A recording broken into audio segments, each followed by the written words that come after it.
जानती हो फाल्गुनी, जब मैं बहुत छोटा था तो एक बार दीदा ने जिद की कि मुझे अस्पताल लेके जाएंगे। सबने इन्हें समझाने की कोशिश की कि मैं बिल्कुल ठीक हूँ, मुझे कुछ नहीं हुआ। लेकिन दीदा ने कहा कि इन्होंने एक सपना देखा और मुझे अस्पताल लेके जाना बहुत जरूरी है। इनकी जिद के आगे किसी की नहीं चली। और तुम जानती हो जब अस्पताल लेके गए तो क्या हुआ? चेकअप किया तो पता लगा कि मुझे चेचक होने वाला था और बीमारी होने से पहले ही मेरा इलाज शुरू हो गया और मेरी जान बच गई फाल्गुनी। पर पापा, वो इत्तेफाक भी तो हो सकता है। अगर ऐसे देखे हुए सपने सच होने लगे तब तो पुलिस, सरकार, सबको इन्हीं के पास आना चाहिए ना मदद के लिए। जुर्म होने से पहले ही बच जाएगा और दुनिया में कभी कोई मुसीबत आएगी ही नहीं। हमारे सपने हमारे लोगों के बारे में होते हैं। नंदलाल चाहते हैं कि उसके बारे में मैं कुछ करूं, इसलिए मुझे ऐसे सपने दिखाते हैं। दीदा सही कह रही हैं, इनके मुंह से नंदलाल बोलते हैं। तो अगर दीदा कह रही हैं कि इस घर को बर्बादी से बचाने के लिए संतान चाहिए तो संतान चाहिए। डैड, पर फाल्गुनी की बात गलत नहीं है।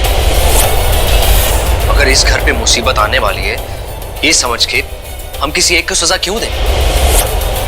नियति भी तो इस घर का हिस्सा है ना।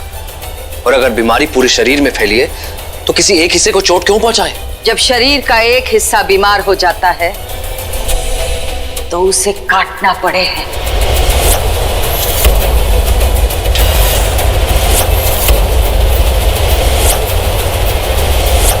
नियति अपनी मर्जी से गई ताकि विधान के लिए दूजी शादी करने का रास्ता खुल जाए। वो आपसे किसने कह दिया कि मैं इस रास्ते पर चलना चाहता हूँ? नंदलाल चाहते हैं कि तुम इस रास्ते पर चलो, वरना उन्होंने नियति को जाने से रोक दिया होता।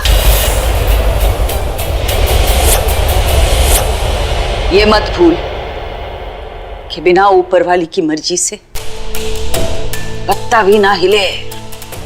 अगर आपकी नजरों में ये भगवान की मर्जी है बुआ जी, तो मैं उनसे भी लड़ जाऊंगी।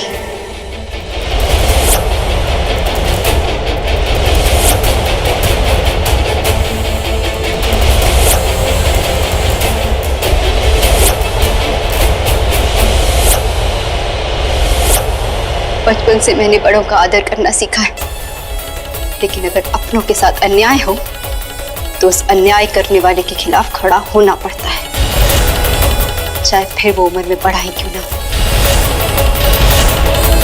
आपका ये अंधविश्वास मेरी बिट्टू को चोट पहुंचा रहा है, उसके साथ अन्याय हो रहा है। इसके लिए मैं आपके विरुद्ध जरूर जाऊंगी। बस फाल्गुनी,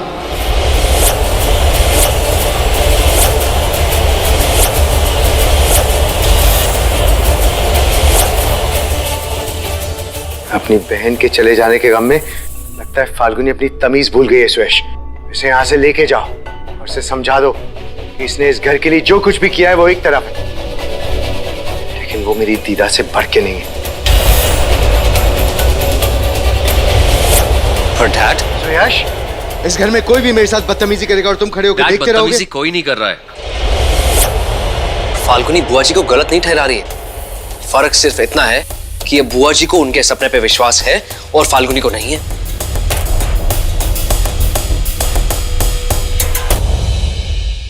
खैर, इस वक्त बिट्टू का घर आना बहुत जरूरी है। छोटे, तू चल मेरे साथ।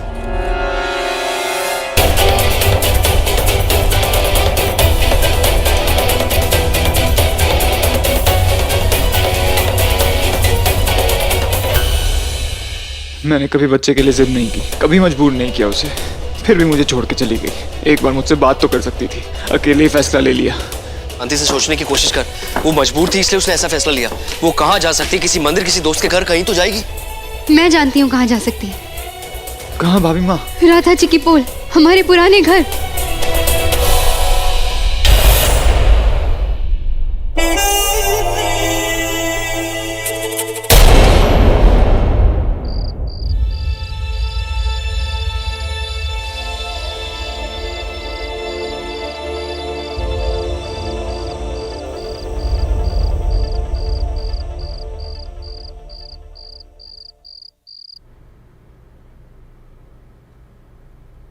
फाल्गुनी की तरफ से मैं आपसे माफी मांगता हूँ दीदा। वो बच्ची है, अपने बहन के प्यार में थोड़ा जज्बाती हो गई। उसे आपकी शक्तियों का अंदाजा नहीं है दीदा, लेकिन बहुत अच्छी लड़की है, सोने का दिल है उसका।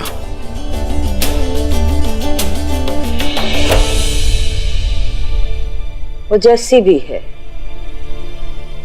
घर की भलाई में हमारे रास्ते में आएगी, तुम्हारे क्रोध से बच नहीं पाएगी। फाल्गुनी को माफ कर दीजिए दीदा। सच कहूं तो नियति भी मेरी बच्ची जैसी है। मुझे उसके घर छोड़ के जाने का दुख है, लेकिन आप ठीक कह रही हैं। इस वक्त हमें इस घर के बारे में और खानदान के बारे में सोचना होगा। और ये बात थारे बेटों को भी समझा रही हो। सब मेरी गलती है। मुझे उसे समझाना चाहिए था कि मैं इन बातों में यकीन नहीं करता हूँ। अभी हमें अपनी जिंदगी में बच्चे की जरूरत नहीं है, पर पता नहीं उसके मन में क्या चल रहा था। नहीं विधान, तुम खुद को दोष मत दो। मैं जानती हूँ तुम उसके लिए कितना बड़ा सहारा हो, वरना वो गोवा वाले एक्सीडेंट के बाद खुद को संभाल नहीं पाती। तुम उसकी जिंदगी की मुस्कान हो विधान। देखना, जब वो मिलेगी ना तो तुम अच्छे से उसे समझा पाओगे। बस एक बार वो मिल जाए भाभी माँ।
कौन हो तुम लोग? ये जगह आपके रहने लायक नहीं है भाभी जी।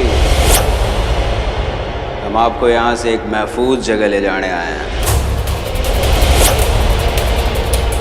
हेलो मैडम जी। मैडम जी, उसे लग रहा है ये जगह बहुत महफूज है।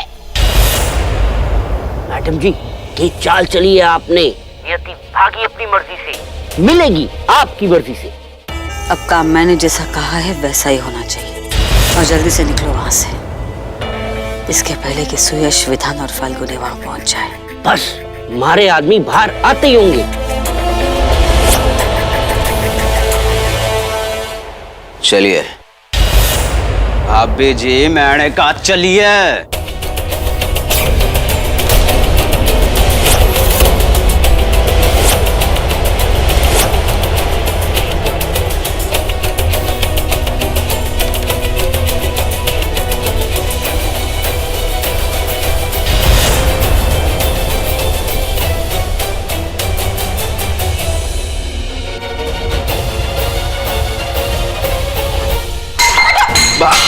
अरे भाभी जी, अरे इतना आवाज क्यों कर रहे? पूरे मोहल्ले को जगाना है क्या?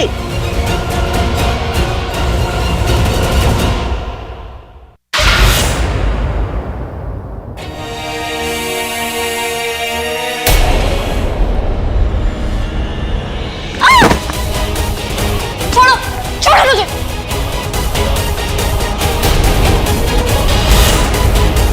बस भाभी जी, बस।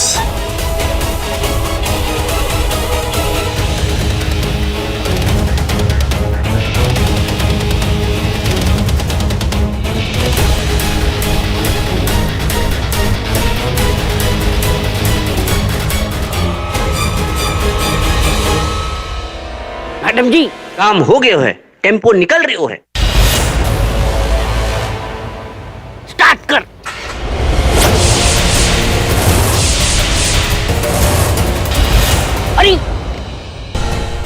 टेम्पो